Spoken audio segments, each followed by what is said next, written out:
We've had two really good experiences of combined healthcare. So one was last year when mum-in-law, who'd got Alzheimer's, took probably a number of falls, ended in the acute trust. And that was quite a difficult time for us. And she ended up at the Harplands on Ward 4, and they kept her over Christmas and did the whole MDT thing, and they were super duper. There's no two ways about it, and they were very, very supportive. Took me aback, I'll be honest, how supportive they were, but I knew every single day where we were at. Very well informed, even though we couldn't see mum for obvious reasons. I knew exactly where mum was at in her journey. So they helped us get her into a residential home which was local to ourselves. And I never really settled, I don't think, if I'm honest, but got steadily worse. It's as simple as that.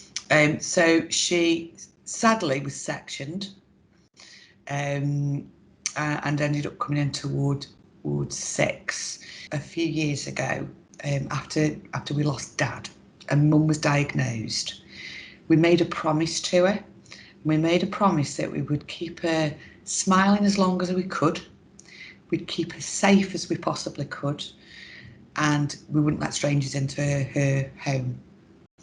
And that was a biggie for us because we'd made that promise. So that sort of was quite tough, her going into a residential home. Now, when she got onto Ward 6, and I know it's really difficult the first couple of days of her being there for obvious reasons, she was sectioned and it was really difficult. The first thing that hit me was she was comfortable, she was smiling again, so she obviously felt safe. She smiled at the nurses, and it felt that the way she talked about them, although she couldn't identify them, they were almost like they were her family, so they were no longer strangers. So everything that we promised in that is saying, this is very emotive, isn't it? It's all about us as a family, but everything we promised, Ward 6 gave her. And that is, in a nutshell, that's why I wanted to shout from the rooftops, because they gave us back what we promised her. Gosh, I can't believe I'm going over the stop upset. They became a family to her and to us. They didn't fail us at all in any way, shape or form. Kirsten at the front door, when she took the calls, she knew exactly who she was talking to. She didn't need to ask. She knew it was me at certain times in the morning. She knew, what questions I would want to. She'd already got the answers. She didn't need to go off and find somebody who knew, or somebody's on a lunch break, or it's not their side, or it's, they all, and no matter who picked that phone up, they all knew of her. So it's not necessarily sometimes what they did, it's how they made us all feel. So to see her going from somebody that was very upset and very, very, very angry, so very angry with life, and very confused, but to see her smiling and singing, that was just, I think that blew us all, both of us, out of the water. My husband's quite a tough chappy, tough man, but even he got a tear in his eye when she started to sing. Comfortable, clean, tidy, her hair was lovely, albeit it needed cutting, fair dues, but she just looked like the proud woman, albeit frail. She looked like the proud woman she's always been. And we hadn't seen that for a few months. Jo was just absolutely out of this world. They all were. But when Jo phoned to do the call, we had the call around when she was deemed as end of life. She bent over backwards to make sure we got everything we needed for Mum. And then towards the end, they made it so possible for us. It was incredible, actually. So they moved her room so that she was on an end room, which was by the courtyard outside. So we had 24-hour access. How thoughtful is that? They made us feel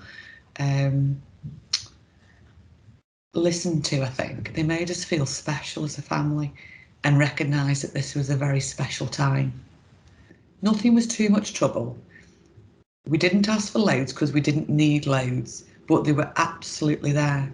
The night that before she died, all the staff stayed over 10 minutes just to come and say goodbye. And it's things like that. That's the bit that makes it special. You know, she was well looked after, well thought of by everybody, and so were we. So were we. I think the whole experience has left us just quite humbled, really. You listen, and I think that's the bit for me. And it's the difference between you either listen to respond or you listen to understand. And they listen to understand. So whatever it is you're doing around listening, and I think it's ingrained in mental health training as well anyway, and I think that's where, you know, some of our registered nurses like myself could learn something. But the biggie for me is you listened. You listened to what we were saying. All of them were able to play that back in a way that then made sense. So I knew they'd understood what we were saying. And that played out. So Jo said to us, she said, I know you said you wanted all to be able to say you goodbyes. Shall we do that now together? And you, all four of you, go and just get some shut-eye in the day room. She said, I will stay with her. And that's what she did. And I know there was probably a million other things she could have been doing. A million other things, I'm pretty sure of it. But she didn't. She sat with her. Oh, I think you ought to be doing end-of-life services.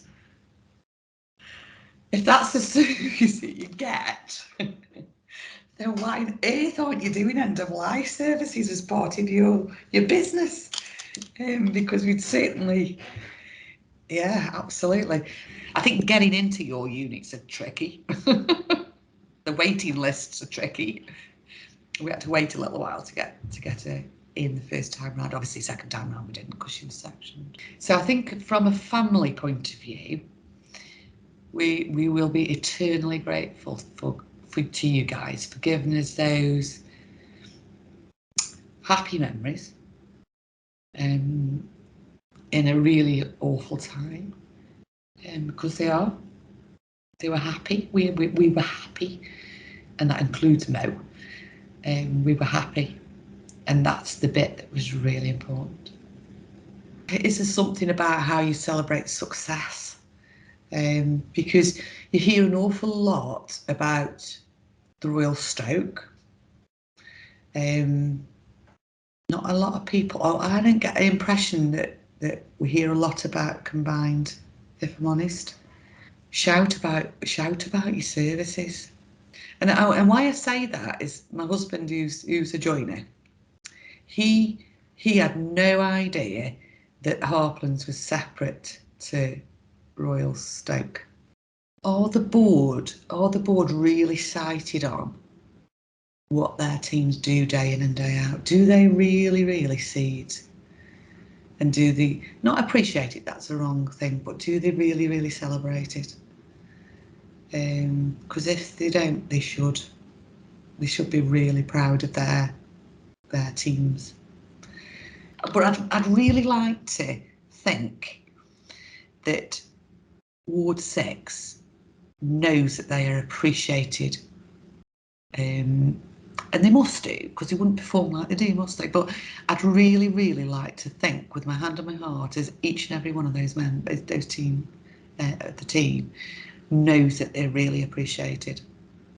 Thank you to all of them, from all of us in the family, not just me, just because sometimes the voice piece, from each and every one of us. We wouldn't have wanted to have done it without you.